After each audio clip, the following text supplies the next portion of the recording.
Hi, this is Geoffrey West with A Green Print for Life. Once again, I'm here standing out in front of Canadore College. We're on this beautiful day with the sun shining. We've been very blessed and fortunate to have several days of sunshine over the last 4 or 5 days.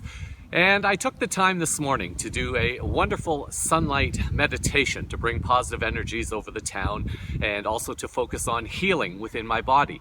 I've been doing a lot of energetic work on my body as I'm discovering really that there is a power within us that we can use and tap into when we're ready and willing to do so. And I'll talk a little bit more briefly about that at the end.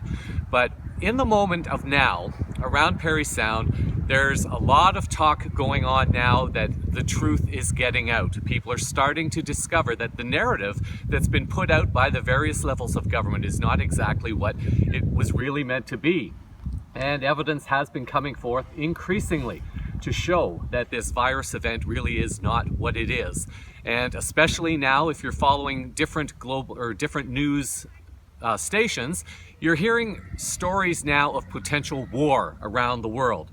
Now, for many of you who watch the news daily, that probably doesn't really ring so much of a bell with you. You just take in the news and you think, oh, okay, this is happening again. But there really is, if you dig deeply, there's more underneath it. The narrative of this virus is breaking down. And as such, new distractions are needed to keep you focused more on your personal safety and security as the truth comes out. Now, around here at Parry Sound, we've had some news starting to circulate recently about the practicing of medicine without a license.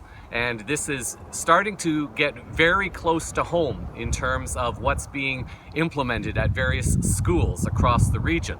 And information is getting out now that teachers themselves could potentially be charged by practicing medicine without a license because the school board is passing down the liability to the teachers, very much like the town council is passing down the liability to businesses around town.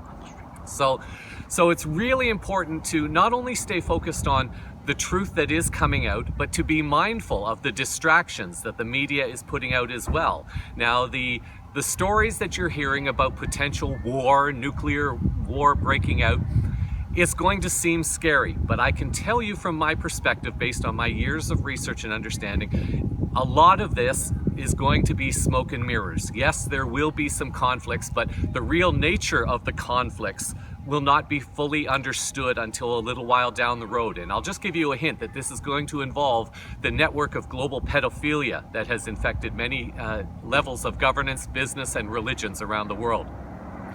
But to kind of wind up today's message, there is a power within yourself. You do not necessarily need to rely on the information that is being presented to you from big pharma and from doctors. There is a divine power within you. And over the next day or two, I'm going to be putting out another presentation with a link to a message that is perhaps unconventional, but for those of you who are open-hearted and open-minded and willing to go down a rabbit hole, you might be surprised to find yourself tapping into an energy within that allows you to create the health in the world that you really want to create. And that can help to shatter the illusions that are now being put out around the world. So from this beautiful sunlight, we're going to wrap things up. Just be mindful of what's going on around the world. Don't necessarily buy into any source of information, even my own source of information. Use your own personal discernment. Listen from your heart, and you decide for yourself what really is true for you in the current moment of now. Thanks so much. We'll see you again next time.